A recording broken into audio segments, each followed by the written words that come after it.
Muito prazer ter você comigo em mais uma edição do podcast Esporte SA. Hoje eu tenho um personagem duplo aqui, triplo. Atleta, meu amigo e patrocinador do podcast aqui, olha, dono dessa marca Lamitier. Vai estar na entrevista, lá no meio da entrevista a gente vai falar um pouquinho desse lado empresário também. Meu amigo, meu irmão, Fabrício Dias, Lorena, obrigado, uns 2 anos tentando te trazer aqui e consegui agora, obrigado, viu? Ô, meu queridão, na verdade, eu estou pedindo para você me convidar uns 2 anos já, né? Mas você Começou nunca me mentindo já. convida. Sempre vem todo mundo aqui, eu acompanho, sempre sucesso, mas ele não me convida nunca. Mas hoje tive a oportunidade, né? Você me convidou, faz o quê? Semana passada, né? Eu acho que alguém desistiu aí na agenda aí ele me convidou, vim correndo, saí lá de Lorena, cheguei aqui agora há pouco, suado, tudo, mas é um prazeraço, irmão. Tô brincando, Legal. sabe que eu sou seu fã. Onde você coloca a mão aí com esse talento, com essa latinha linda aí, mas tem um talento com microfone absurdo, é sucesso. Obrigado, Obrigado, tá? irmão, obrigado. Você falou de sucesso, eu não preparei entrevista nada pra gente bater um papo. E a gente que acompanha, né, seu amigo lá de muitos anos em Lorena, já sabia que você fazia sucesso na Europa na sua carreira.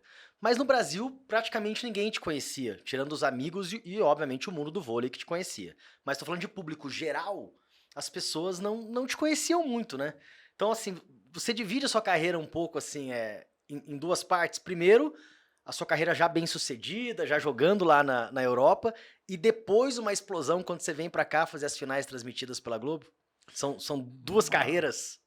na verdade, a minha época era meio difícil mesmo. Eu comecei, igual você mesmo falou, eu comecei no Banespa, que era o melhor clube que tinha no Brasil na época, que todo mundo queria passar na peneira, e eu tive essa oportunidade, que eu saí de Lorena com 14 para 15 anos e virei jogador profissional no Banespa. E virei profissional rápido também, foi tudo muito rápido na minha vida. Eu sempre conto essa história e deixo aberto para todo mundo, né? Do mesmo jeito que eu cheguei muito rápido, eu caí em tentação muito rápido também. Que eu não tive uma estrutura no começo de ter orientação, de saber para onde eu vou, para onde que eu não vou. As coisas foram acontecendo muito rápido na minha vida. E nisso, na época, eu peguei a época do Pinha, a época do Maurício, a época de 92, que o Brasil tinha sido campeão olímpico.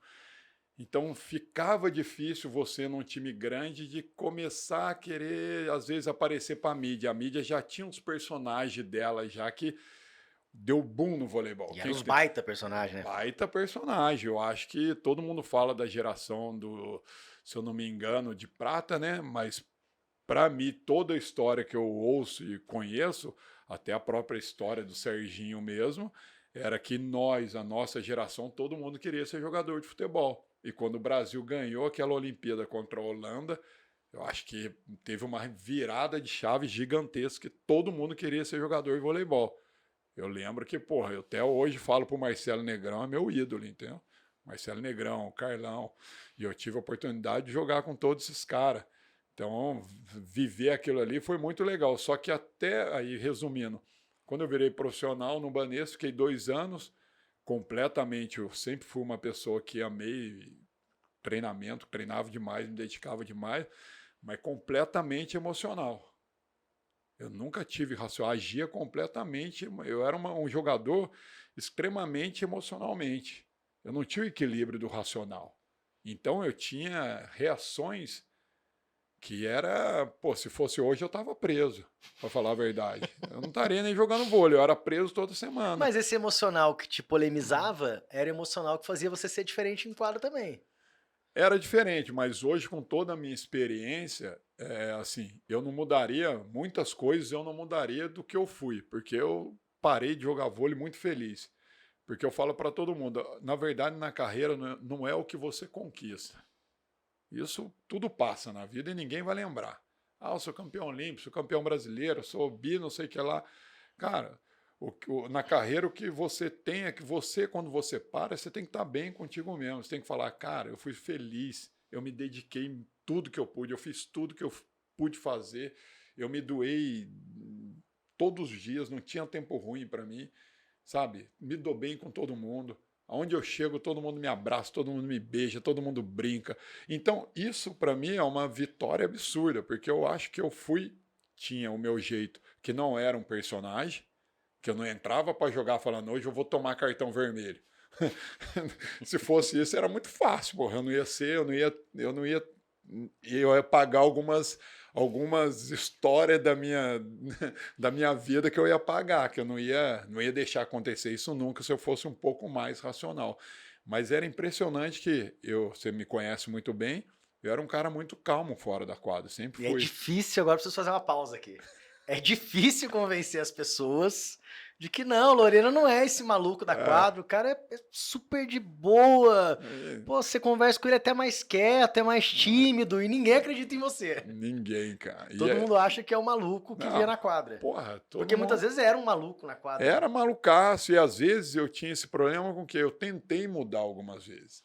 Só que daí vinha o diabinho. Quem que era o diabinho? Quando eu tava com o Serginho, com o Sidão. Ah lá, ó, Bernardinho não te convocou por causa disso, ó. O Bruninho tá gozando de você. Então eles colocavam um personagem na minha mente que não tinha nada a ver com isso.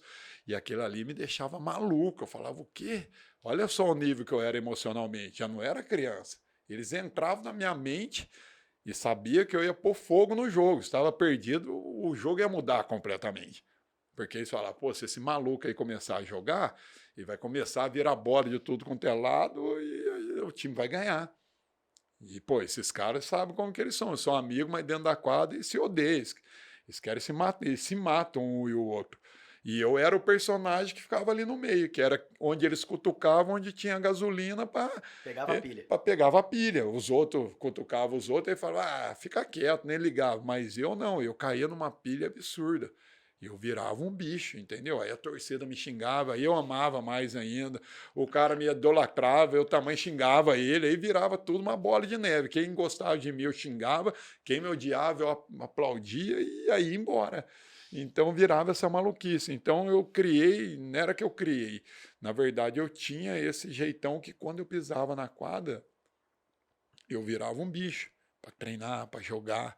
Não sei por quê. Era uma coisa assim que, cara, e era impressionante.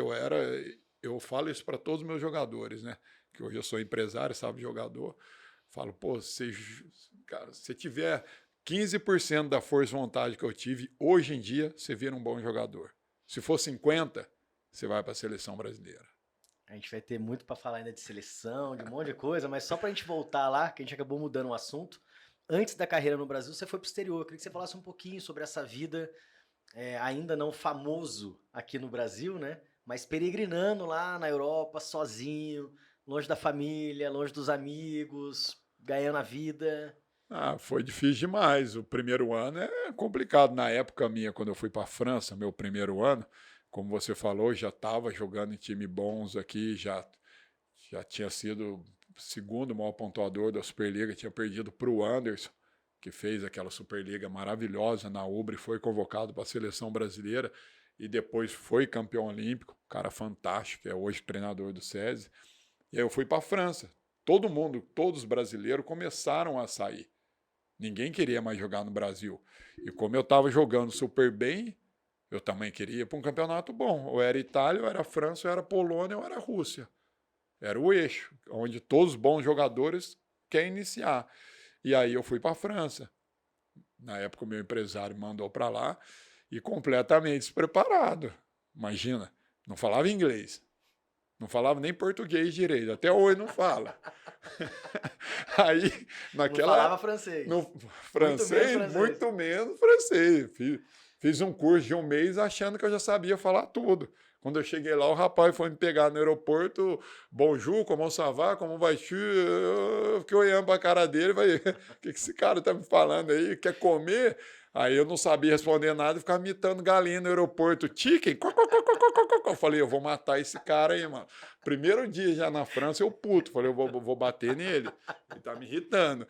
E na época não tinha internet. Eu levei uns cartõezinhos, né? Cartões. Comprei aqui no Brasil. Falei, pô, quando eu chegar, quero ligar pra minha família. Ó, cheguei que tá tudo bem. E eu não parava. Eu cheguei na hora do almoço, em Paris. Dunkerque ficava 3 horas de carro. O rapaz me ligou, não parava de falar no carro, correndo para arrebentar o velho. Eu puto com ele, que não sabia falar nada, responder nada, ele rindo da minha cara. Fomos direto para o almoço. Cheguei, era umas 3 horas da tarde, almocei. tamanho, presidente, dirigente. Você vê como a vida do vôlei é complicada. Futebol não, futebol tem tradutor, empresário, vôlei é na raça.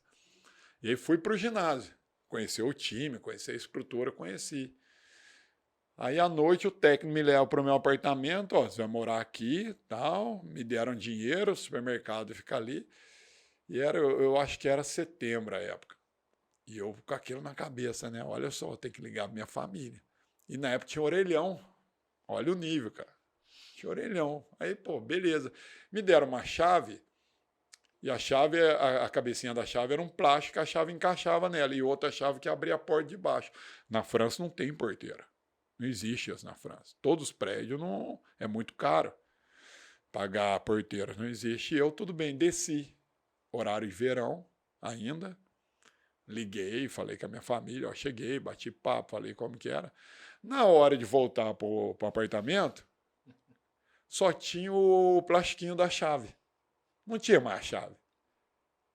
E eu não conseguia abrir o negócio. Não tinha telefone de ninguém, não conhecia ninguém, não falava nada. E eu apertava o interfone. A mulher, ui, bonsoir, oi, boa noite. O que você gostaria? E eu, abre a porta. Ninguém abria a porta. Só que, pô, na França, não passa gente na rua toda hora. Aí era 9h30, deu 10h30, deu 11h30. Deu meia-noite, eu sentei na calçada e comecei a chorar. Falei, porra, eu vou morrer aqui, meu amigo. Primeiro dia eu vou dormir na rua. Olha o desespero. Se eu ligar para casa, ferrou tudo. Aí eu falei, porra, aí do nada passa um cara passeando no cachorro e eu lembro direitinho dessa única frase que eu aprendi em 2 meses pagando curso de francês.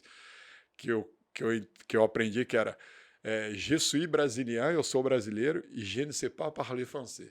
Eu não sabia falar francês. Aí o cara viu eu chorando e eu falei isso. Eu falei, não. Aí eu mostrei para ele onde eu morava, ele foi lá, interfonou, a mulher abriu a porta rapidinho. Eu entrei. Falou, tem um morador maluco aqui fora para ele. Aí eu entrei, subi e falei, pô, começou bem. Começou bem a minha vida na França, imagina. E aí começou a minha vida na Europa. Aí é o que eu falo que nisso aí eu acho que eu sou um cara muito fora da curva nisso. Porque aí eu que nunca fui muito de escola, sempre passei no limite, que hoje é uma coisa que eu também me arrependo muito, porque, pô, se eu tivesse um pouquinho mais de base, ia me ajudar muito mais ainda nesses momentos difíceis. Então, isso aí, eu comecei a fazer o quê? Aí eu comecei e falei, não, eu tenho que falar alguma coisa, meu amigo. E no clube que eu cheguei, na França, quando você joga, acaba o jogo, você tem uma área VIP, que são todos patrocinadores, e os jogadores, todo jogo são 3 jogadores que são entrevistados. E tem que falar francês. E me deram 3 meses para falar francês. E aí eu comecei a me esforçar, porque lá ninguém paga professor nada. Eu ia numa escola que só tinha lição, eu ia, começava a escrever sozinho, a falar, perguntar, pô, como fala isso? Graças a Deus conheci só uma brasileira que era casada com um francês, que me ajudou bastante a falar francês, começar no básico. E a minha vida foi embora na França, eu comecei a desenvolver bastante. Hoje você está de outro lado, né, como empresário, e todas essas experiências, algumas muito engraçadas, outras bacanas, outras doloridas, né? Qual que é o papel do empresário de verdade, assim, Lorena? Do empresário que realmente não está interessado só em pegar uma parte do salário do atleta, está interessado em oferecer para ele um conforto, um abraço. Porque a gente fala isso, né? E o esporte é muito glamorizado, né? Pô, meu amigo lá de Lorena joga na França, joga na Itália, é chique, né? É bacana. Mas na verdade, quando você vai para lá, sem pai, sem mãe, você não é casado, você não tem uma mulher, você não tem um filho, você tá ali no mundo e literalmente largado, né? Largado. E aí, moleque ainda, sem uma estrutura emocional, sem uma experiência, é muito difícil, né? Apesar de todo o glamour, pô, ganhou um dinheiro, jogou num time bacana, jogou num torneio legal, mas tem esse lado que se você não tiver um empresário, acho que pode ser muito pesado, desesperador, depressivo, enfim, outras coisas ruins, né? Na verdade, voltando para esse lado do empresário, eu antes de parar de jogar vôlei, eu já tinha isso na minha cabeça, que eu queria ser empresário de voleibol por tudo que faltou na minha vida. E isso é uma coisa muito importante. O jogador, como eu falei, ele vai para a Europa completamente desestruturado. Não tem estrutura nenhuma. E outra coisa que eu não contei, você tem que aprender a cozinhar, você faz a sua cozinha, você lava, você limpa o seu apartamento. A vida é difícil demais. Não é uma vida de glamour igual todo mundo pensa.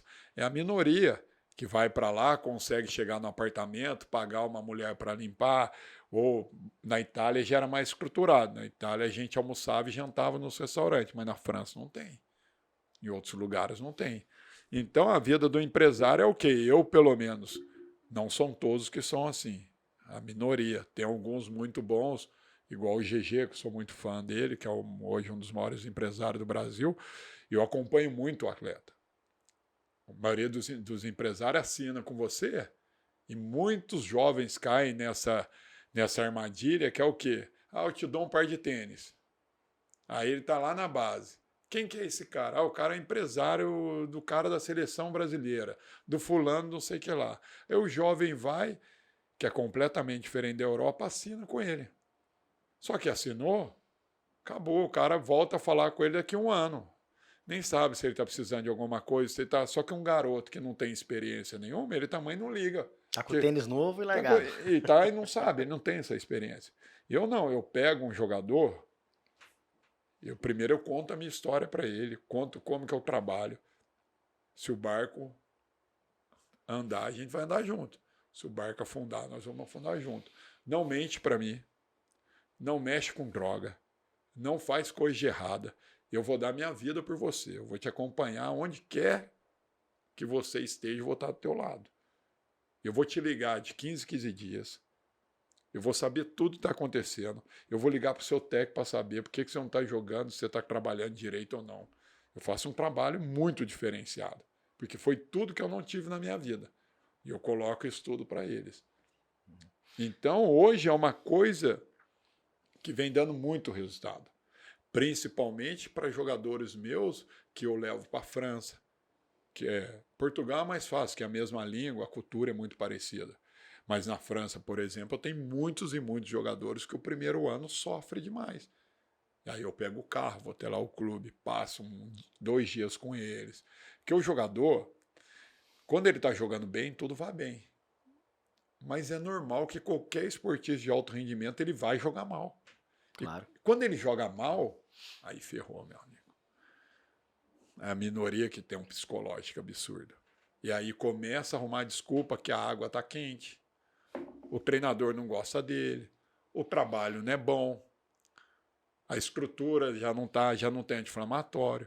Aí começa a trabalhar o lado da cabeça, que eu nunca trabalhei isso, que eu acho que isso é jogadores, perdedores, que é o que eu brigo muito com meus atletas, que, cara, para de arrumar desculpa. Dificuldade todo mundo tem. Só tem um jeito de sair da dificuldade, meu amigo. Ela vai chegar, você vai jogar mal, você vai treinar mal. A maior briga que tem no esportista de alto rendimento não é com o seu adversário, não é com o seu técnico, é com você mesmo, meu amigo. Você tem que se odiar você. Você tem que ser o seu maior adversário. Eu era o meu maior adversário. Eu olhava para mim, eu me xingava. Eu falava que eu treinei mal. Eu falava que eu não estava feliz. Que eu tinha que estar melhor, que eu tinha que pegar mais peso, que eu tinha que treinar mais, que eu tinha que acordar mais cedo, que eu tinha que ser o último a sair do treino. Não tem para onde correr. Mas essa sua sede, essa sua cobrança extrema, porque é uma cobrança extrema te fez também provocar alguns resultados extremos. Com certeza. Né? Você é o maior pontuador da história da Superliga. Ninguém consegue bater Ninguém até hoje. Sai temporada, você tá ficando velho, já aposentou e ninguém bate essa meta, né? Como é ser para você o maior pontuador da história da Superliga? Para mim, nada, não mudou nada. Nada. Para mim é como ser ninguém. Para mim, eu até brinco, até. Vou perguntar de novo, não, eu vou perguntar de novo. Eu entendo a sua humildade e achar, não me acho por causa disso. Não. Mas você tem noção do que. São quantos pontos? Eu esqueci agora. 699. 699 pontos, vou arredondar, 700 pontos em uma competição. Não é possível que você ache normal. E tem outra ainda. Eu sou recordista de ex também, que ninguém fala que são 77 ex nessa mesma edição. Não sabia também. São os dois. Nunca ninguém bateu. O que aconteceu naquele ano? Vamos só resgatar para quem não acompanha tão de perto a sua carreira, que time que você tava, que ano que foi e o que aconteceu para você colocar 700 bolas no chão? Cara, eu acho que na verdade, a história começou completamente, foi uma história maluca, né? Eu estava 4 anos na França e fui para a Itália. Eu já estava completamente adaptado à minha vida na Europa. E aquele ano, foi 90, foi 2000, né? Nós estamos em 2000 e... Não, foi 2010. 2010. 2009, 2010. 2009, 2010, todos os brasileiros começaram a voltar para o Brasil. E o Pinheiros montou aquele timaço, não sei se você lembra, os Galácticos. Lembro. Que era Giba, Lembro. Gustavo, Marcelinho, Roca. O SESI, para não ficar atrás do Giovani, trouxe o Sidão, Murilo, e começou o Anderson, começou a correr atrás. O Banês, que era o São Bernardo, tinha um Dante. O Minas tinha um treinador. Só tinha. Só craque. Só craque. Só craque. E aí acabou. Tinha o Sada Cruzeiro, tinha um monte de time bom. A Cimed, do Bruninho, que já era tricampeã. E aí veio o Patinho Feio. Foi montado o time do Montes Claros. Um time lá no norte de Minas, de última hora. E papo vem, começa o catadão. Ô Marcelo, vem jogar aqui, pô, o projeto é legal. Marcelo vai. Pô, preciso de um... O fulano tá desempregado, liga pro fulano. Pega a sobra. Chegou na hora dos opostos, que é uma posição muito difícil valorizada. O oposto, quem não sabe, é o atacante, é o número 9, que sempre tem que marcar ponto pra caramba, que ataca do fundo, da frente. E aí, pô, não tem, precisa, não sei o que lá. O Rodriguinho, o Ezinho da época que tava nesse time, falou, pô, como tá o Lorena? Aí depois de 5 anos, então o Lorena, aquele maluco, não sei o que lá. E ele começa a me ligar, pô, você assinou? Eu falei, vou assinar na Itália. Não assina. Vem para Montes Claros, a gente tá montando um timaço em Belo Horizonte. Te enganaram, hein? Eu olhei ali no mapa, pô, BH é legal, BH, pô, cidade grande, não sei o que lá. E na época o meu empresário era o outro, né? O outro falou, pô, não, é BH, que não sei o que lá, é perto. Aí tudo bem. É BH, só que não. Aí chega a proposta para mim. Eu assino, né? Falo, beleza, vou para esse time. E aí eu lembro direitinho que eu morava na França. Aí eu saí da França e vim para São Paulo. São Paulo e cheguei em BH. Quando eu cheguei em BH, eu tinha que pegar outro ônibus, outro avião. Eu falei, ué, por que eu tenho que mudar de aeroporto? Cheguei em Confins, eu tinha que ir lá pro... Não lembro o nome do aeroporto ali, de BH, ali no centro. Ali. Eu tenho que mudar. Aí mas falaram-me que era Belo Horizonte. Aí eu cheguei pro cara e falei, meu amigo, Montes Claros não é Belo Horizonte, não? Ele falou, e Rio, né? Ele falou, você tá louco, Montes Claros é lá na Bahia. O quê? É lá na Bahia, porra. Aí peguei o avião, cheguei lá, eu desço do avião, nunca esqueço o pai. O dono do time era seu Felipe, um cara fantástico. Ele me pegou no aeroporto e falou, Lorena, nós vamos ganhar tudo esse ano. Eu olhei e falei, caramba, que droga que esse maluco tá tomando pra ele me dar a mesma droga, porque, cara, olha os times que foram montados. O cara tá fazendo ganhar tudo. Aí eu chego em Montes Claros, um ginazinho, cara, de escola, eles treinando. E o técnico era o Marcelo Mendes, que foi o técnico depois ganhou Sada. tudo, né? Foi graças a mim que ganhou tudo também, que eu tenho uma contribuição grande. Ele me vê e chora até hoje, ele sabe disso. E aí tal, ele chegou... Aí eu vi lá, cara, parecia que eu tava desculpa usar o termo, né, cara?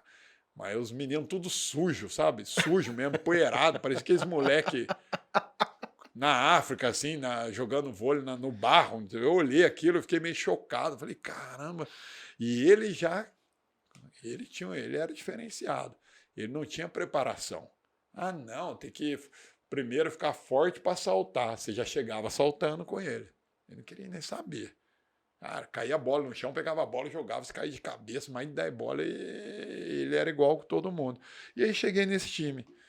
Aí vi o time treinar, e comecei a treinar o Marcelo também, do mesmo, pô, tá faltando um ponteiro. E eu tava na Itália, e a gente fez final na Itália. Na A2 da Itália, que é a Série A. E tinha um ponteiro brasileiro muito bom comigo, que pior do que eu, saiu muito cedo daqui, ninguém nem sabia quem ele era.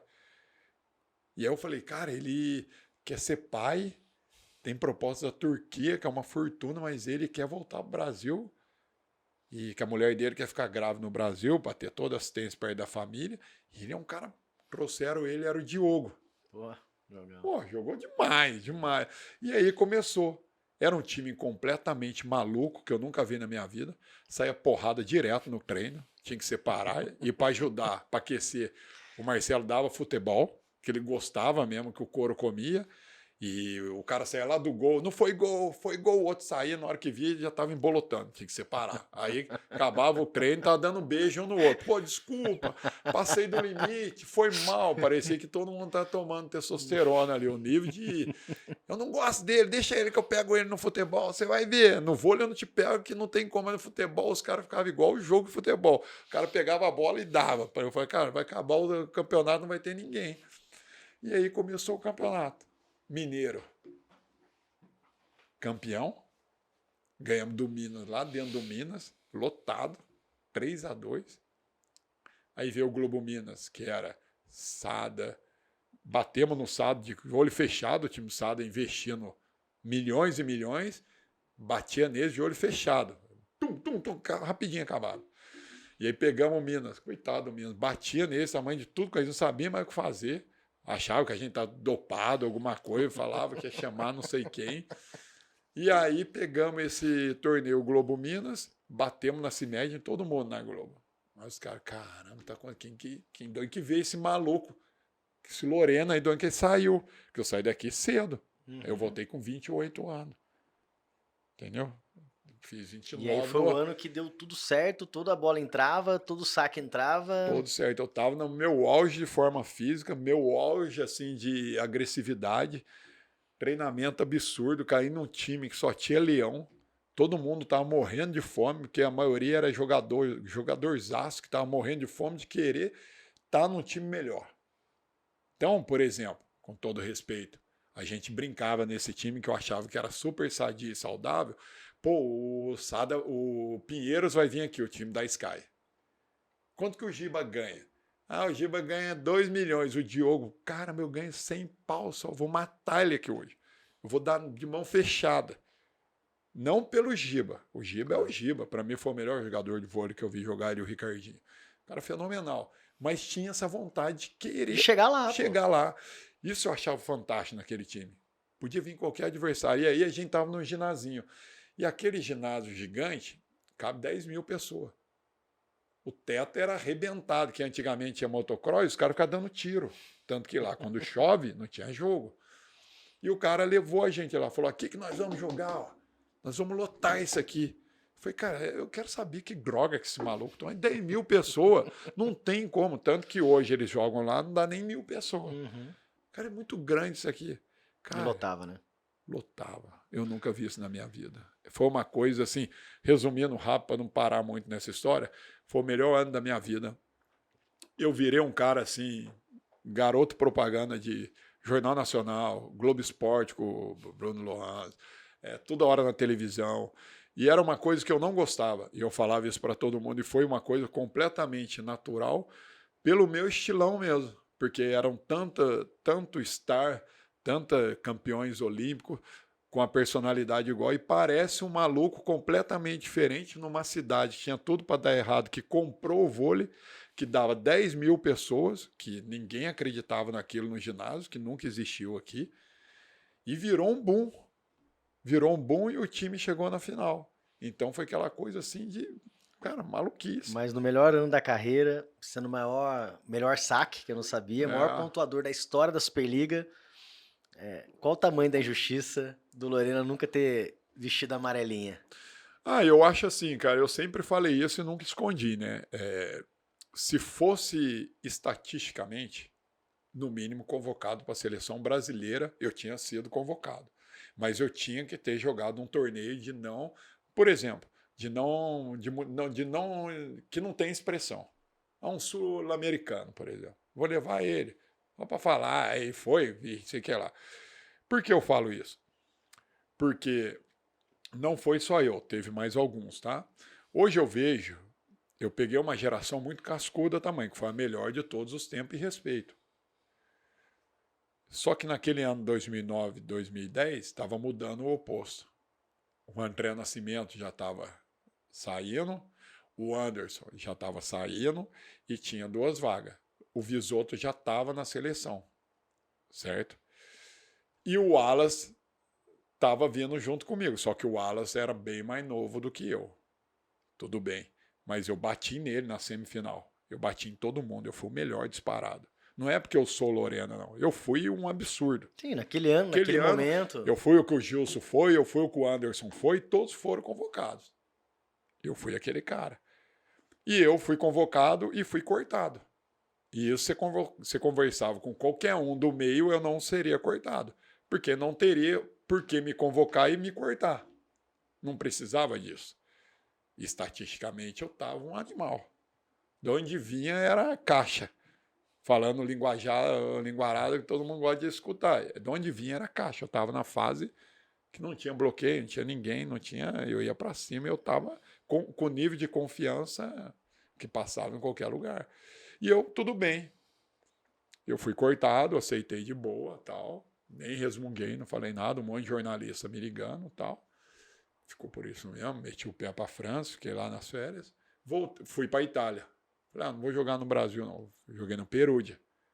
Pô, A1 na Itália é o melhor campeonato do mundo. Todos os bons jogadores jogam lá. Só os foda do mundo que jogam lá. Fui muito bem. E aí, antes de acabar meu campeonato na Itália, minha temporada, fevereiro eu toco meu telefone. O Ricardinho me ligando. Junto com o pessoal do Vôlei Futuro. O titular do Vôlei Futuro era o Visoto, que era o titular de seleção brasileira. E o pessoal do Vôlei Futuro me ligando, falando, cara, Lorena, eu quero que você venha para cá pro lugar do Visoto. Meu campeonato vai acabar, me fizeram a proposta, falei, pô, voltar pro Brasil, o nível que tá o Brasil, jogar com o Ricardo, que era um sonho meu, eu volto.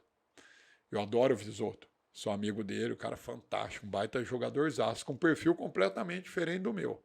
Nós dois somos completamente diferentes. E aí eu vim pro Vôlei Futuro, pro lugar do titular da seleção brasileira.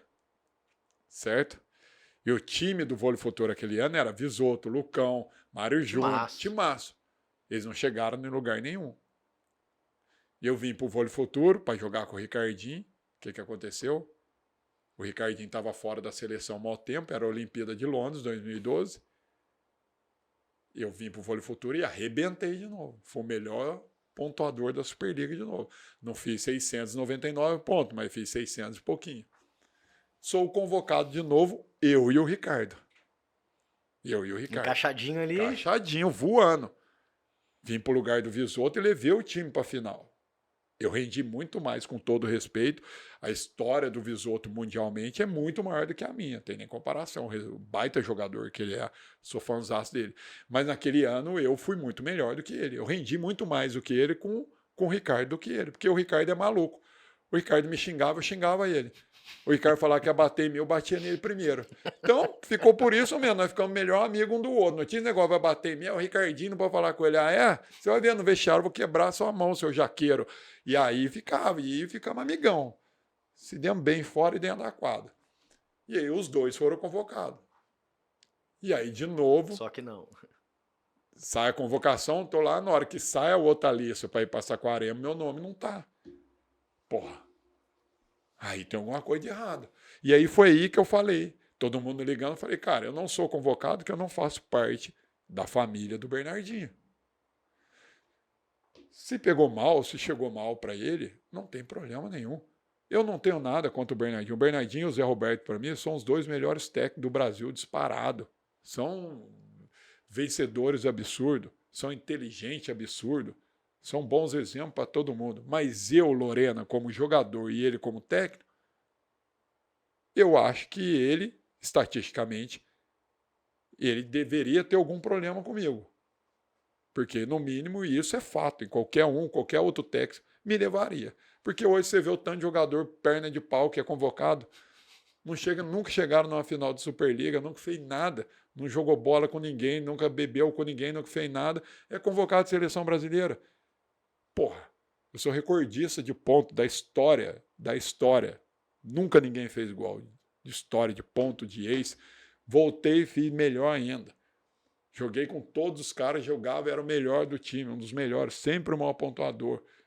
Todo mundo sabia como era o meu perfil. Eu era um cara maluco, dentro de quadro maluco que eu falo, que eu partia para cima mesmo. E eu te conto outra coisa, todo mundo ri de mim. Deus me livre e guarde, não tem nada a ver isso. Mas aquele jogo que o Brasil perdeu para a Rússia na Olimpíada, 2012, estava 2-0 o Brasil. O Visoto machucou. Ele estava fazendo uma Olimpíada muito boa. Aí o maluco do russo, não sei se você lembra, ele mudou o time inteiro. Ele tirou o central, colocou de oposto, pegou o oposto e colocou na ponta. Aquele maluco foi o melhor jogo, nunca mais jogou daquele jeito. Ele dava por cima até da mãe dele. Ninguém segurava os caras. Ficou 2-1, ficou 2-2. Você olhava no banco, todo mundo em desespero, olhando um para a cara do outro. Se eu tivesse ali, eu ia voar na perna dele, meu amigo. Eu ia ele sair na porrada. E eu ia tirar ele do jogo de qualquer maneira. Ele não ia ficar na quadra. Eu ia arrumar um escarcéu, meu amigo. Eu falo, o quê? Eu vou perder a medalha da minha vida para esse louco aí? 2-0? Eu vou voar no cangote dele agora, eu não vou ganhar medalha, mas vai nós dois para fora, eu nunca mais vou jogar aqui. Eu ia fazer alguma coisa, meu amigo. O time olhava em pânico, nem parecia que tinha sido campeão olímpico, todo mundo fera, todo mundo com a bagagem ali, vendo o cara arrebentar a bola por cima de todo mundo. Então, eu falo assim, são coisas que não era para ser. E eu não me arrependo de nada. Eu não me arrependo de eu não ter ido para a seleção brasileira. Eu sou feliz demais, porque eu sei que eu joguei no mesmo nível deles. Mas quando você fala dessa, pô, eu sou meio maluco, eu ia pra cima, eu fazia, o Navarra esteve aqui, Ah, né? E falou um pouco dessa coisa do jogador raiz.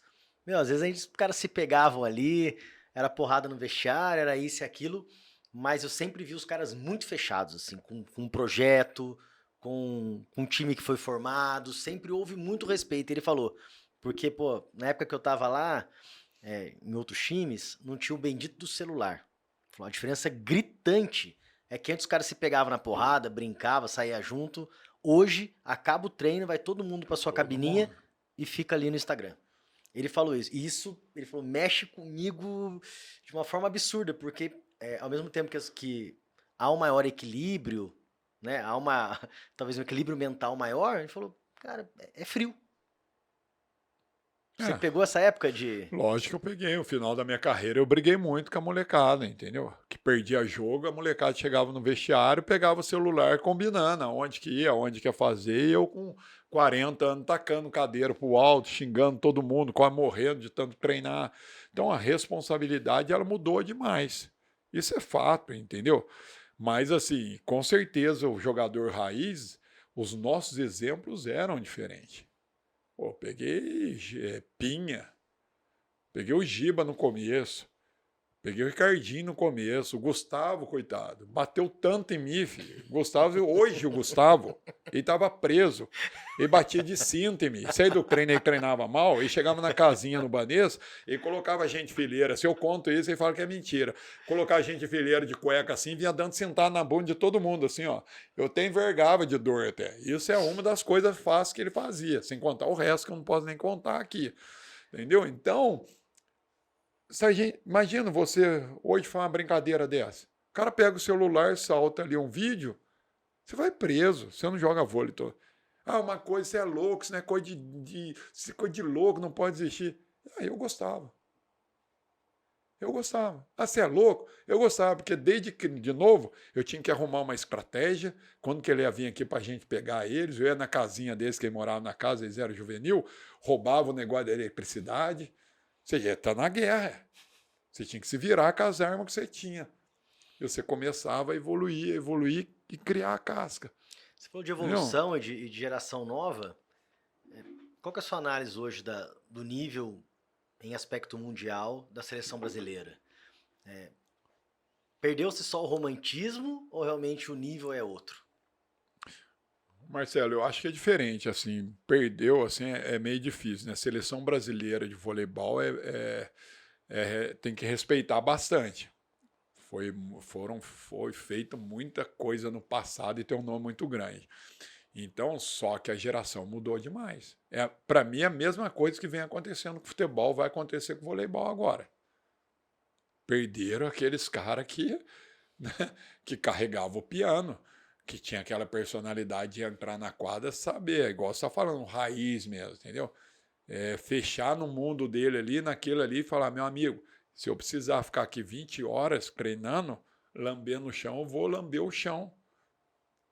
Os caras criaram aquela coisa de ganhar, de confiança, de... Não foi só no amor, não. Se você vê a história deles, foi muito mais na relação do que no amor. Só que a nova geração que hoje está vindo para o Brasil é fraca. Não, mas é fraca tecnicamente. Tecnicamente. Muito mais fraca. Fisicamente, tudo bem. Hoje em dia, o mundo inteiro evoluiu fisicamente. Eu vou dar um exemplo por mim. Quando eu comecei na minha base, eu comecei como ponteiro. Eu sou canhoto. Eu fazia passagem de levantador. Eu sabia dar manchete, eu sabia defender, sabia fazer tudo. Hoje em dia, você chega na base, nem tem base hoje em dia. Já começa por aí. Poucas bases. Você chega na base, você é o poço a sua vida inteira. Você não sabe nem dar uma manchete. Você não tem aquele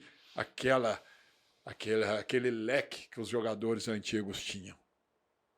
Ou que o oposto machucou, não tem, o ponteiro vai lá e quebrava o galho e jogava bem. Eu acho que a nossa geração, a minha, e antes da minha, era geração cascuda demais, boa de bola demais.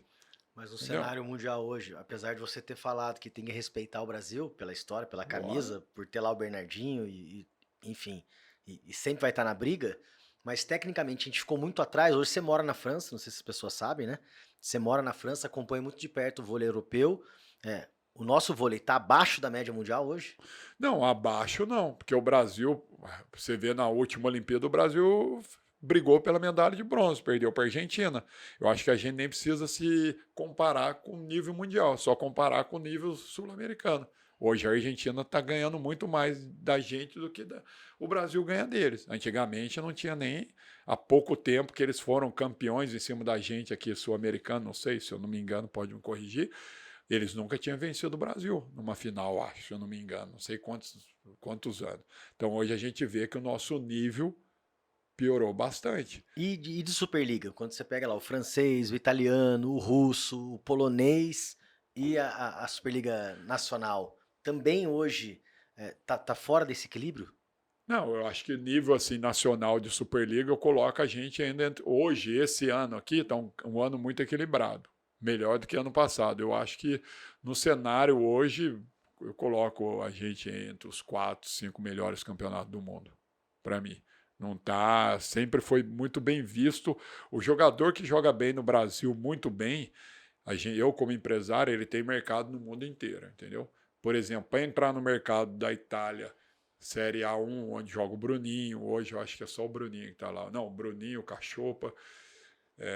Para jogar no time de lá, você tem que ser um jogador diferenciado. Aí você tem o outro mercado, que é a Polônia, que é muito boa também, que você tem que ser diferenciado. E aí você tem os mercados que são muito bons, que é a França, que é um campeonato técnico, que é muito parecido com o nosso campeonato, técnico e físico, que é muito difícil, entendeu? E aí a Rússia eu não sei como que tá. Era difícil também antigamente, mas depois da guerra eu acho que perdeu um pouco o glamour com o estrangeiro, não sei. Mas a Superliga nossa sempre foi um campeonato muito no alto padrão. E a seleção brasileira, o tamanho do Brasil, não é que eu não acho que ela está inferior. Eu acho que o jogo é jogado. Entendeu? Eu acho que o Brasil pode chegar em Paris e ser campeão olímpico. É o Brasil. Mas hoje o nível internacional, se pegar, as renovações que as outras seleções tiveram foram melhor do que a nossa. Entendeu? A nova geração deles chegaram com muito mais força do que a nossa. É só você comparar. Pega a Polônia, pega a Itália, pega a própria França, que é campeã olímpica, que ninguém dava nada para a França. E outras e outros que você vai comparando, entendeu? Então são seleções que evoluíram muito, renovaram muito, sofreram, mas chegaram ali no nível fisicamente, tecnicamente, mentalmente. E o jogador europeu, ele sofre menos pressão que o brasileiro. O brasileiro, meu amigo, a gente só tem aquilo e aquilo. Se não for aquilo, você morre de fome. Aquilo ali para você é a sua vida. Se você não jogar bem aquilo ali, você entra em desespero. A sua pressão em cima de você é muito grande. O que vai acontecer comigo ano que vem? Eu tenho filho. Se o meu contrato não for igual. O europeu, meu amigo, o francês, se for mal, ele vai falar assim, não quero jogar. Vai ter 10 times na França atrás dele. Ah, vou aposentar. O governo vai dar uma mesada para ele 2 anos pelo quase o tanto que ele estava recebendo para saber o que ele vai querer fazer da vida. E não paga escola, Paga não paga escola, convênio não tem plano de médico. saúde. Ele não tem pressão. Ele não sabe o que é viver do esporte. Precisar viver. Precisar viver. Que aquilo ali é aquilo ou não é. Então, às vezes, assim, a pressão que a gente sofre diferente do jogador brasileiro é que acumula tudo isso quando você é um jogador. Não é só jogar mal. Você olha para trás, você tem porra, caramba, meu filho está matriculado na escola tal, meu amigo. Ano que vem eu vou estar onde? Você começa a carregar o fardo é gigantesco. E ao contrário do futebol, não sei quem acompanha tão de perto o vôlei, né? No Meu, futebol você assina contrato por 4, 5 temporadas. No vôlei, ano a ano, né? ano a ano, ano Ou a seja, ano que ano. vem você não sabe se você vai estar ali ou largado. Você pode ser o Bruninho, que dependendo do que acontecer, pode ser que você não esteja aqui ano que vem. Então é um esporte difícil mentalmente. E até porque é um esporte que você depende muito do outro. Coletivamente você não faz nada sozinho. Você pode ser o melhor oposto do mundo, mas se o levantador for ruim, o ponteiro for ruim, você não vai jogar. Você vai ser ruim, você vai nivelar para baixo. Então é um esporte muito, muito complicado. Não é igual o futebol, o basquete, você tá puto, você pega a bola, eu sou bom pra caramba. Você não vai decidir toda hora sozinho, mas Em alguns momentos você pode chamar pra você. o cara vê que você é bom. Você pega a bola lá, pô, basquete, vai lá, dá a bola no meio, você dribla o cara, vai lá, pum, cesta. Faltando segundo, 3 segundos, 1 segundo, cesta. Cara, pô, o time é ruim, mas ele decide. Eu quero ele aqui no vôlei. Como você vai pegar a bola só no saque? Você vai pegar a bola, levantar para o alto para você e atacar? Não tem como, é. Então é um esporte muito difícil, cara. Porque eu sempre falo, eu gostaria muito, eu me vejo muito mais hoje, eu, depois de velho, um jogador de esporte individual do que um esporte coletivo. O meu mental que eu construí comigo, eu tinha que ser um tenista, eu podia ser um nadador, eu poderia ser qualquer coisa. Brigando com você. Comigo que eu ia ser imbatível. Eu acho que eu ia um corredor, porque eu ia morrer dentro. Eu era um cara assim, eu tinha uma coisa comigo mesmo, que era inadmissível. A competição minha não era com o cara que era meu reserva, porque o cara que era meu reserva, eu olhava para ele no primeiro dia e falava assim, meu amigo, fala um negócio, você, eu vou te engolir, eu vou te mastigar, eu vou vomitar e eu vou te lamber ainda. Não tem nem... Esquece, se antes você não vai nem pisar na quadra. No primeiro dia, o cara já ficava em choque. Eu falava, cara, que porra é? Era assim, no treino, eu pegava 10 vezes mais peso que ele, eu treinava muito mais do que ele, e eu ainda falava para ele, vamos, fi. Era impossível. Eu era insuportável. Só que eu era um cara que jogava um esporte mais coletivo do mundo. Aí eu pegava um Dante da vida, que era um dorminhoco. Vamos, Magrelo! Ele olhava pra mim. Fratelinho, calma. Ia lá e decidia. Ia lá decidir. Olá, o coração quase explodindo. Eu falei, cara, isso aqui não serve pra mim, não. É muita gente diferente que tem que ter equilíbrio, entendeu? É muito doido. E dessa diferença toda, qual que é o maior jogador? Pô, você jogou, você falou alguns aí, Giba, Todo. Dante, Ricardinho, Rafa, não sei. Se eu ficar listando aqui, nós vamos acabar o tempo do podcast, eu não vou terminar. Qual que é o maior jogador que você jogou? Que eu joguei? Ricardinho. E o jogador que eu mais amo, assim, que eu sou fã e é bom demais, que é meu irmão, o Rafa. Por que depois do Rafa a gente pode falar que é uma questão pessoal, né? Mas por que você elege o Ricardinho o maior jogador que você jogou? Porque ele revolucionou o voleibol. Para mim, ele foi o cara, a primeira coisa, você já vê a diferença. O Maurício era um cara que fora da curva. Quem viu o Maurício jogar era absurdo. Absurdo. Tinha nem o que falar. E o cara conseguiu colocar o Maurício no banco e revolucionar o jogo de uma maneira, colocar uma velocidade no jogo, com uma qualidade absurda. O Ricardinho, para mim, no voleibol, é o Ronaldinho Gaúcho no futebol. Ele, como diz o Ronaldo, ele destruiu a bola, meu amigo, para falar a verdade. Ele era um cara impressionante. O que ele fazia com a bola era uma coisa que eu parava e ficava olhando e falei, não fez isso não.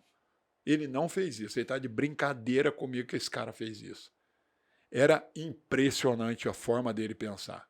E eu tive um técnico na Itália, que na Itália estuda demais. Ele falava para mim, o único jogador na Itália que eu não consegui marcar na minha vida. Eu tenho tudo aqui, na Itália é tudo marcado. Você sabe o que o cara faz na P1, na P2, na P3. O cara fala, pode soltar que é 90% isso. E falava, o único cara que eu não consegui marcar na minha vida, que eu sou o cara mais estudado, que é o Ricardinho. Ele é um cara que é impossível saber o que ele vai fazer. E é fenômeno. Para mim, assim, é ele lá em cima. Aí é lógico. Giba é um animal.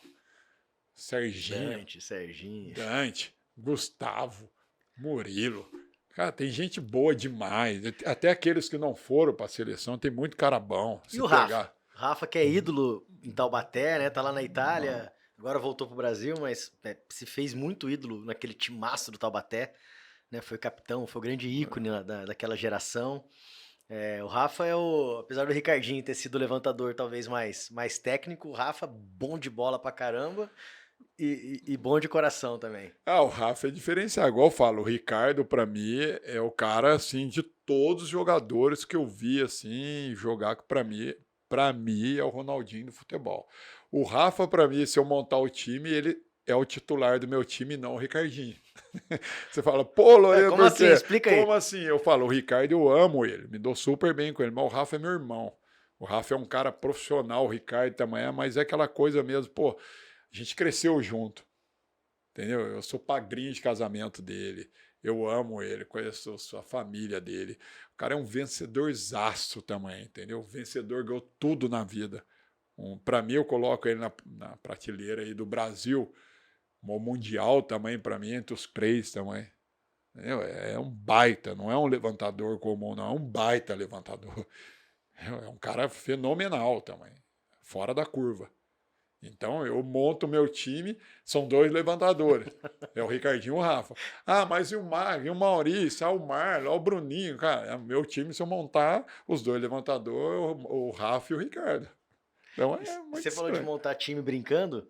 Muitas vezes a gente conversando, você tinha vontade de montar um time, né? Claro que no Brasil a dificuldade orçamentária ela é gigantesca, mas você se via nesse papel, porque as pessoas falam, você tá louco, o cara é maluco montar o time, ele vai matar os caras no vestiário, ele vai entrar na quadra pra jogar. Você tinha esse lado, ainda tem isso guardado no coração? Eu tenho vontade sim de montar um time, montar um projeto. O último, por exemplo, eu subi o Botafogo. A história minha com o Botafogo foi bonita demais. Botafogo querendo subir, subiu, fui lá e subi. Depois de velho, fui lá, fiz uma Superliga B impressionante. Joguei para subir o Botafogo. Então, eu acho assim. E quando eu cheguei no Botafogo era isso. Ver o Marcelinho, ver o Mário Júnior, ver um monte de gente que eu trouxe. E foi mó vergonha aqui. Eu falei, agora eu vou subir esse time aqui.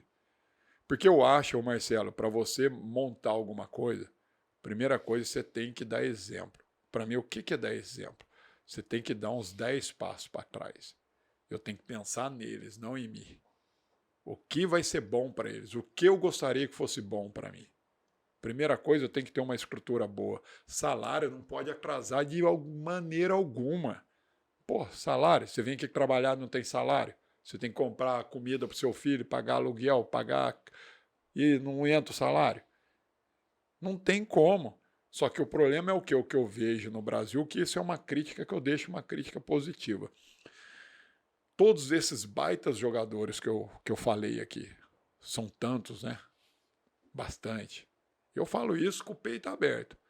Quem que é o único que conseguiu montar time de vôlei fera aqui no Brasil, que ainda dá continuidade nesse trabalho, que faz pelo voleibol brasileiro? Giovanni Gávea. Os outros ninguém conseguiu. Sabe por que não conseguiram? Pode ser que eu esteja sendo polêmico. Porque eu acho que eles pensam muito neles. O ego deles é muito grande. Muito. Porque a geração deles foi uma geração de muito ego. Que eles venceram tudo. Muita mídia. Muita mídia. Então eles foram... Quando acabou a mídia, aquilo que eu te falei, quando a luz apaga, meu amigo, ela apaga para todo mundo. Você vira uma pessoa normal. Tem uma frase que você me falou em uma das nossas conversas que eu não esqueço, que ele fala assim, a maior mentira de um jogador é dizer que ele aposentou. É o telefone que aposenta. Quando o telefone não toca mais. Eu não Exatamente, esqueci essa frase entendeu? sua. Aí os caras ficam Ninguém te nisso. liga, você tá aposentado. Porra, então, a lua paga para todo mundo. Você pode ter 10 medalhas olímpicas, mas se você não construiu a sua carreira boa, você vai ter que vender, você vai ser um Zé Ninguém, porque ninguém vai mais saber o que você é em 5, 6 anos. Você já não é mais... E aí é que vem aquela coisa que eu critico demais eles. Eles tinham tudo para mudar o voleibol brasileiro. Nós tínhamos tudo para ter os melhores ginásios, ter o melhor espetáculo. Voleibol, segundo esporte aqui, Marcelo. Todo dia tem voleibol na televisão. Todo dia. Olha os ginásios aqui como são. É uma vergonha. É um ou outro ginásio que tem condições. Não tem um ginásio hoje. São José tem um ginásio lindo. O Minas sempre teve um ginásio lindo. Mas você pegar Conta nos dedos, né? de 12 equipes, 5 tem ginásio bom. O resto é ginásio de escola. Nunca nenhum gestor de time pensou, antes de ter um time que vai ser vencedor, de montar uma estrutura, de montar uma arena que ele vende o name rights para alguma empresa, igual na Itália, de fazer o negócio acontecer, torcedor poder entrar com batuque, ter um bar que vende cerveja, que vende isso, de ser um espetáculo, que a luz só fica dentro do ali deles jogando, na arquibancada muda de cor, seja um espetáculo, um DJ muito bom, que joga junto com a torcida, o cara vai sacar, pedir o tempo, o DJ já põe a música, anima todo mundo, onde você leva seus filhos, a sua família, eles querem voltar sempre. Então nenhum deles foram gestor. Todos eles foram, para mim, perdedor nesse aspecto. Não colocaram a mão na massa, não colocaram a cara ali para bater. Deixou o que eles fizeram? Alguns conseguiram e foi deixar na mão dos outros. E isso o voleibol não foi para frente. Nós perdemos muitos anos de evolução com essa geração maravilhosa nossa, que tinha tudo para ser um sucesso para a gente, que são pessoas inteligentes demais, mas que infelizmente para o voleibol não trouxeram nada assim. Depois de tudo que fizeram, não trouxeram nada. Quem tiver orçamento, quiser alguém para montar time, Lorena tá aí, eu arrumo o telefone. Não, a gente fala de negócio aqui, eu não posso perder o caminho. Aí você vira empresário do ramo da moda. Logo você que não, que é né, bonito, não é bem um modelo. E aí você cria L'Amitié, né? L'Amitié aí na minha aula de francês com ele eu aprendi que significa amizade, né? Amizade. De onde que veio essa ideia, né, de ser um empresário do ramo da moda? Não, na verdade a ideia veio quando eu joguei na Itália, tudo. Pô, na Itália é impressionante, entendeu? O pessoal vive disso, gosta de estar bem vestido. Bem vestido que eu falo é aquela coisa, sabe? A gente tem que começar culturalmente de dar valor para algumas coisas diferentes, entendeu? Às vezes sai do treino, pô, você quer colocar uma camisa legal, uma bermuda legal, um chinelo, que você pode ir no restaurante, você pode ir em qualquer lugar e se sentir bem. Só que a galera aqui não dá tanto valor para isso. Então eu vivi isso lá e eu gostava muito. E eu achava isso muito legal. E eu comecei a pensar, pô, um dia eu vou ter uma marca, vou criar uma marca. Pô, sem saber de nada. Eu fui jogar em Montes Claros, a segunda passagem minha, um dos meus ex-sócios tinha várias lojas e surgiu a L'Amitié. Porque o símbolo da L'Amitié é o símbolo do meu projeto social, que é o L e o 6. Só que fica um L. É muito legal a logo, aqui na frente não tem. E aí eu e meu sócio conversamos, falou, cara, essa logo é muito top, tem que ser uma marca que começa com L. Não podia ser Lorena, né? Pô, não dá, Lorena. Uma marca de, imagina, tem como. Aí foi pô, L'Amitié, o que é L'Amitié? Amizade, cara. Pô, cara, o nome é perfeito. Todo mundo que eu conto a história é muito legal. E como é que é o seu lado empresário, assim? Você acompanha? No começo, bastante. Eu crio, né, bastante, né, que eu vejo o que está acontecendo lá na Europa, que lá chega antes que aqui. Uhum. Aqui a gente não tem todas as estações, aqui é verão e verão. Então eu me preocupo muito mais com o que vende. Aqui é short, é bermuda, eu tenho que ser bom nisso. Uhum. Então eu vejo o que está acontecendo. Tá tendo muita estampa, tá tendo muita frase, hoje o pessoal está muito mais para o lado básico, ou se não, alguma mensagem pequena. E aí eu começo a ver essas coisas e criar na minha cabeça que eu vejo lá, junto com o design, que é o marco, aquilo que a gente acha que dá para ser legal para a L'Amitié. Porque eu acho que o legal da L'Amitié é uma marca que você pode ver que ela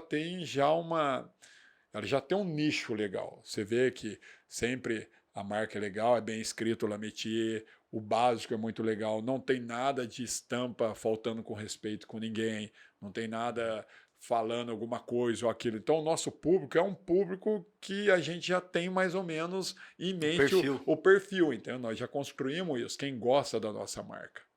E é o basicão assim que se vai em qualquer lugar, que é uma qualidade boa que a gente gosta, entendeu? Que eu faço a marca, se eu não tiver aqui, porque eu gosto de contar isso, que para mim é muito legal, não é fazer propaganda para as outras marcas, mas eu faço a minha bermuda onde a Oscar faz, minha camiseta onde a Reserva faz. Só que são duas marcas que eles custam tanto, a minha, se eu falo que vai custar isso, ninguém compra, eu morro de fome. Entendeu? Mas chega lá, chega lá. Não, mas é muito legal isso, que é Uhum. história. História, eu quando jogava, eu era pequeno, eu queria estar com gente boa, para eu aprender. Eu, quando eu era criança, eu comecei a jogar vôlei, eu falo isso para todo mundo. Eu brigava para ser boleiro pro Marcelo Negrão. Ele caía no chão, ia com a toalhinha ali, limpava, olhando para ele, assim, o olhinho brilhando, eu quase chorava. O cara dava um tapa na minha cabeça, eu saía pulando de alegria. Pega um garoto hoje na base, fala para ele que você vai jogar, ele vai ter que ser boleiro, enxugar a quadra quando você cair. Ele te esculacha, meu amigo. É inadmissível para ele isso. A minha geração era essa, pô. O ídolo pra gente era o ídolo. Pra mim até hoje é o ídolo. Pô, vejo o Carlão, vejo o Marcelo, pô, eu abraço, eu beijo, agradeço. Obrigado por tudo. Obrigado por quê? Não, graças a você, pô. Eu virei jogador. Eu nunca vou esquecer. Então a gente tinha isso. Então é a mesma coisa da marca. Pô, eu não tenho condições ainda de ser uma coisa grande, que é muito difícil. Mas eu, pelo menos, eu posso ter um produto onde os melhores estão ali. A quantidade que eu Seguindo os fabrico. melhores para chegar lá. Exatamente, entendeu? Então, Pereirinho, eu ficaria umas 2 horas com você aqui, de verdade, mas eu preciso terminar e vou terminar com 2 perguntas. vamos A embora. primeira delas é qual que é a maior lição que o esporte te trouxe na vida? Lição que o esporte me trouxe na vida, cara, a maior lição que eu acho que, cara, você não consegue nada sozinho, que na vida você, que eu tenho comigo, tá? Meu aprendizado na vida, a primeira coisa é que eu tenho, assim, eu tenho muito Deus comigo, que sem ele eu acho que, se eu tô com Deus, eu nunca tô sozinho, porque às vezes eu acho que, às vezes fala, pô, você tá sozinho na França, longe dos seus amigos, eu nunca tô sozinho. E o que o esporte trouxe para minha lição, cara, que na vida a gente não consegue nada sozinho. Você nunca vai ser um cara bom naquilo que você faz sozinho. Então a gente tem que ter humildade demais para ouvir, para aprender e querer evoluir, querer melhorar no dia a dia, porque é difícil demais. É muito difícil. Hoje a gente vive num mundo que a gente acha que tudo é muito fácil. Ah, eu vou ser milionário. Mas como você vai ser milionário? Eu vou ser milionário, mas ninguém sabe como vai ser milionário. Ah, eu vou ser jogador. Como você vai ser jogador? Ninguém sabe. É a hora que chega ali, não quer ser jogador. Aí fica patinando para lá e para cá. Então a lição que eu tenho, cara, que tudo que eu tenho vontade e que eu tenho na minha mente eu vou conseguir. E eu consigo. E o seu maior ídolo no esporte? Quem que é e por quê? Cara, meu maior ídolo no esporte com certeza foi o Ayrton Senna. Assim, Vencedor unânime aqui, né? eu não tenho nem o que falar. Eu acho que, porra, assim, o cara mais, pra mim, que era muito novo, já estava jogando no Banespa, foi uma perda assim, muito dura, porque era um cara que, pra mim, eu acho assim, o cara era um vencedor absurdo, inteligente, o cara humilde, trabalhador demais. E uma coisa que eu acho assim, porque a paixão que ele tinha naquilo que ele fazia. Cara, não tem coisa mais gratificante no mundo quando você faz uma coisa que você ama. Aquilo ali, sem você fazer força nenhuma, quem está de fora vê. E é natural. Você não faz por esforço. Aquilo você ama. Você faz por amor. Você se dedica, você quer melhorar, você quer aquilo, porque você ama estar ali. Às vezes é duro, às vezes o cara te xinga, o cara te esculacha, o cara não quer você ali, mas você está ali todo dia. Porque você acredita em você e você ama. Eu acho que ele passava isso para o brasileiro, toda a classe, ele passava isso no esporte, que é um esporte de gente muito rica. Pô, o cara da família mais humilde do mundo parava domingo para ver o cara correr, não era futebol. Naquela época não tinha tanta internet. Uhum. Então, para mim, ele foi, para mim, assim, indiscutivelmente, assim, o maior ídolo, assim, para mim, que eu vi na minha vida. E o segundo, o Michael Jordan, cara. Foi 2 caras fenômenos, assim, e o terceiro, o Ronaldo Fenômeno. São os 3. E depois dessa entrevista eu sigo argumentando com meus amigos que você não é louco nada, que você é um cara do bem, que você é um cara de coração gigante. Obrigado por ter vindo aqui. Isso, Obrigado pelo apoio da Lamitier aqui no podcast, deixando o apresentador mais bonito do que ele já é. E obrigado, viu? Obrigado pelo carinho. E você está sempre aqui presente nos nossos papos, nas nossas conversas. E a casa é sua. Eu que agradeço, irmão. Tem muita história para contar, mas foi bom demais. Sempre bom estar perto de quem a gente gosta, a gente ama. Você sabe que eu sou seu fanzaço, sabe disso, né? Então, brincadeiras à parte, mas é bom demais. Eu fico feliz pela nova empreitada aí da sua vida. Já faz tempo que você está nisso aí, mas que você tenha muitos e muitos sucessos, você merece. Obrigado, meu amigo. Obrigado a você que acompanhou e semana que vem tem mais.